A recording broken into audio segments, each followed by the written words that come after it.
Hi, everyone. Over the next couple of days, I'm going to come out with some videos that I guess right now I'm calling it It's Time to Get Serious. In those videos, I'm going to discuss a couple of things that I've been working on over the past 2 years, and I think you're going to find it very interesting. I'm going to try to keep the videos short. I don't know how long they're going to be. And I was going to initially do it all in one video, but I decided to break it at least into two parts. So today is going to be the first part.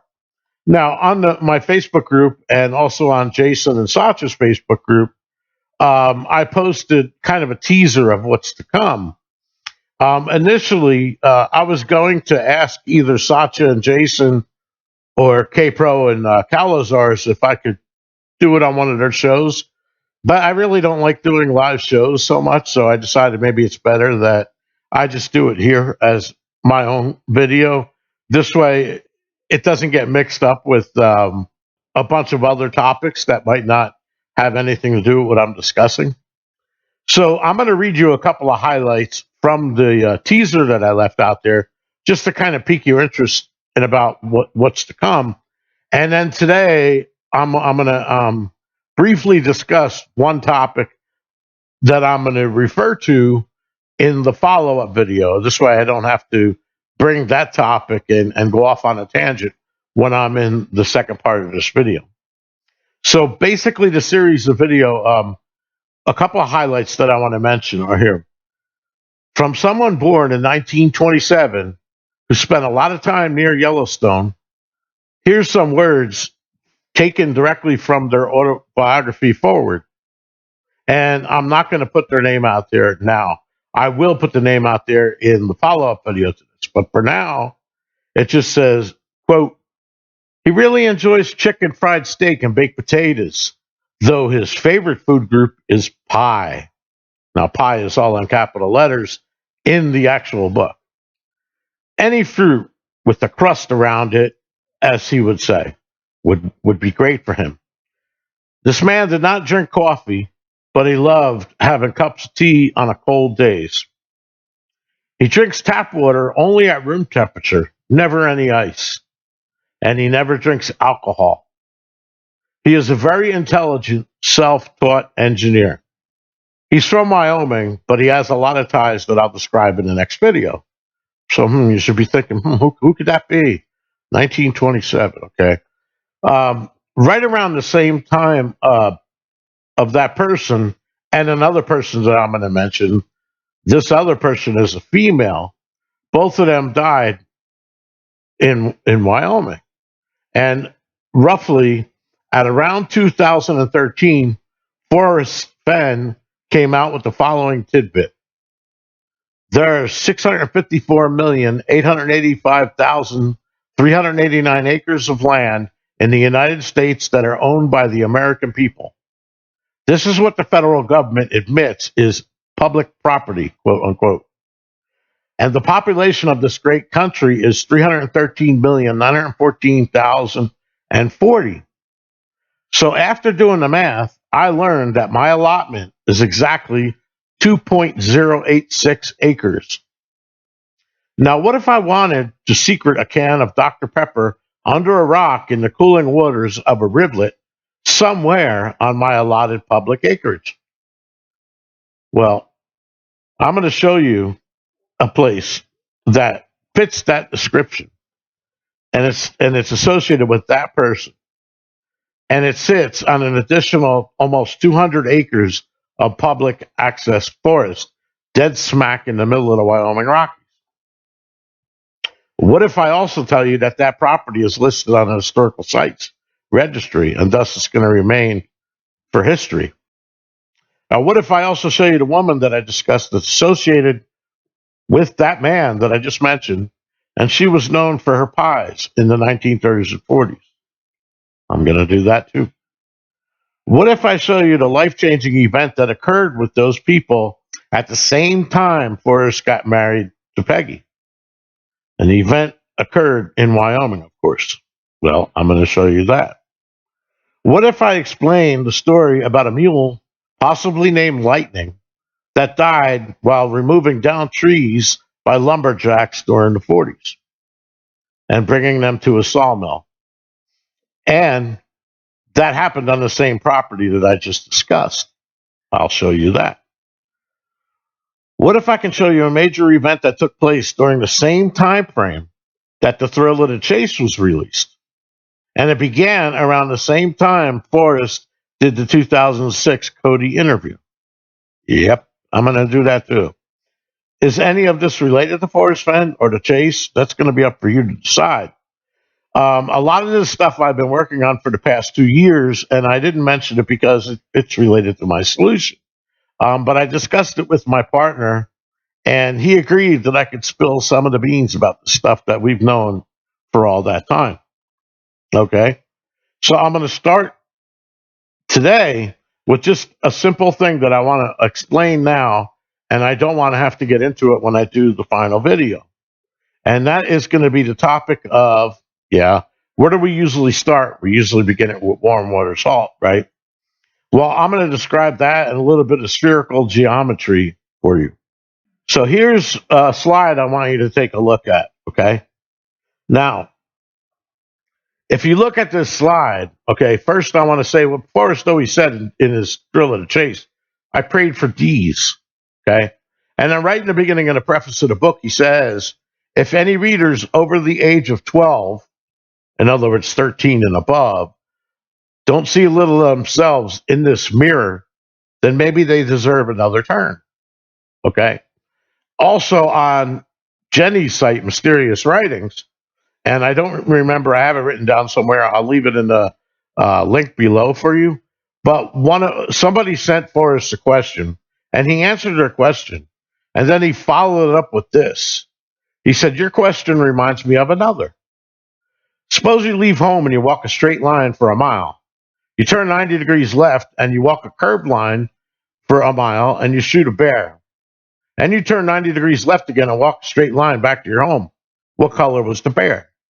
Obviously, it doesn't matter what color the bear was, but what Forrest is describing to you is spherical geometry, okay?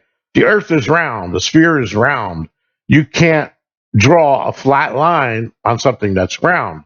It's going to curve, okay? And as a pilot, of course, he knows that because when they're going to fly someplace, if he was going to fly to the west from his current position in the United States, and he wanted to fly somewhere in Asia, let's say, he's going to fly up around close to the North Pole and up around Alaska and come back down. Because if he wanted to fly to, let's say, Vietnam, it's going to be roughly a 7,800 mile flight versus if you went directly west, where it would be 12,000 miles or almost, right? So we always, we would always fly to the north. So some of this stuff has been discussed by other people in the past. Actually, only one part of it was, and it was by a poster that goes by the name of O. Anyway, he discussed that if you take the degrees in Toi Ho, where Forrest was based in Vietnam, and you swap the east and the west, it puts you, in his mind, it puts you at Kerwin, Wyoming, and it does. The exact longitude does pass right over Kerwin, okay? But the one thing that I never agreed with him, and the one thing he never discussed with, was how he was coming up with the halt part. Okay, so he discovered that the longitude 109 west and east have to be swapped or mirrored in order to get you from Vietnam over to the United States. Okay, and one thing I want to point out about this 109 does not pass through any states except for in the search area, except for Wyoming and Montana. It does not go through Colorado, and it does not go through New Mexico at all. So that completely puts those two states out of the picture for what I'm about to discuss. Okay. So Forrest said he prayed for D's, and then again he's talking about mirror up here, and then he mentions 12, in other words, 13 and above. Well, Vietnam is on the 13th parallel, 13 degrees, 13D latitude. Okay, and if you add 32 degrees to 13 degrees, it brings you up to 45 degrees latitude, which takes you directly to Montana and Wyoming. Specifically, right through Yellowstone, the northern part of Yellowstone. Okay, so because the 45D latitude is the border between Montana and Wyoming. So, and of course, as you know, Yellowstone extends into Wyoming slightly. So that is how I calculate the 32 degrees. Now, one other thing I want to mention about this is in Forrest's book, okay, obviously he discusses a lot about Vietnam. And he's told people, if you don't read anything in The Thrill of the Chase, at least read My War for Me, right? So you can basically break The Thrill of the Chase up, although it doesn't cover Forrest's life. That's not what a memoir does. This is not a Thrill of the Chase is not a biography or an autobiography. It's a memoir which only focuses on a specific aspect of his life. So basically, his book could break down into three areas. One, his child life, and two, his military life, and raising his family, and then three, his later years. All right. So if you were to look at beginning where warm water salts, obviously he could be talking about his younger years when he was born. Okay. And when he went up to Wyoming, which all of that stuff took place up around the 45 latitude.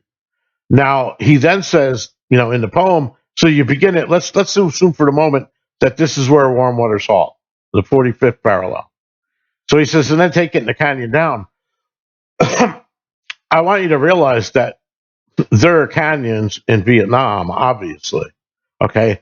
And one specific thing that you might want to take a look at just to prepare for my next video is something called Operation Yellowstone.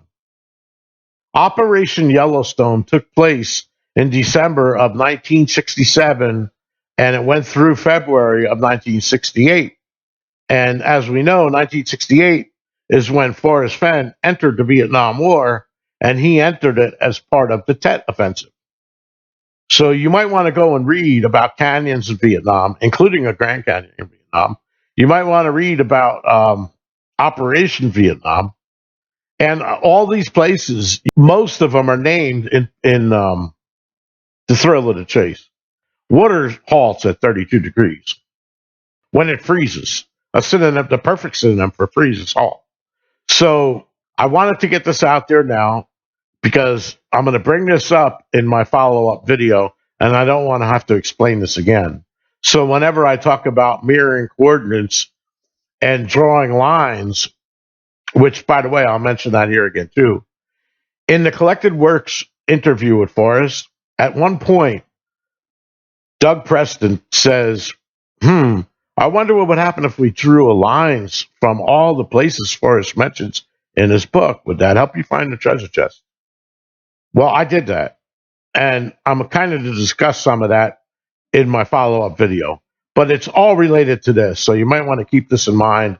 And like I said, for some homework, if you want to look into it, take a look at Operation Vietnam. Also, read My War for Me. Also, familiarize yourself with the areas that he discusses in My War for Me, because I might reference some of that stuff in the follow-up video. So anyway, thanks a lot for watching. And if you're interested in knowing when future videos come out, be sure to click subscribe, and then also click that bell icon so you're notified whenever I come out with a new video. And then please click like if you enjoyed the video.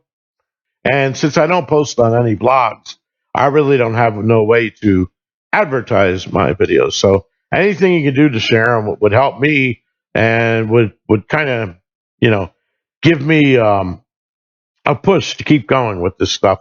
Because frankly, after the stuff that happened last year, I've been giving serious thought about just quitting the chase because of various reasons that I don't want to get into. So anyhow, enjoy yourself. Have a great weekend. And again, over the next few days, I'm going to come up with a follow-up video, and I'm going to reference some of the stuff, and I'm not going to rehash it. So enjoy, and if you have any questions, leave them in the comments below. I'll try to address them in the next video. Thank you. Have a great day. Peace.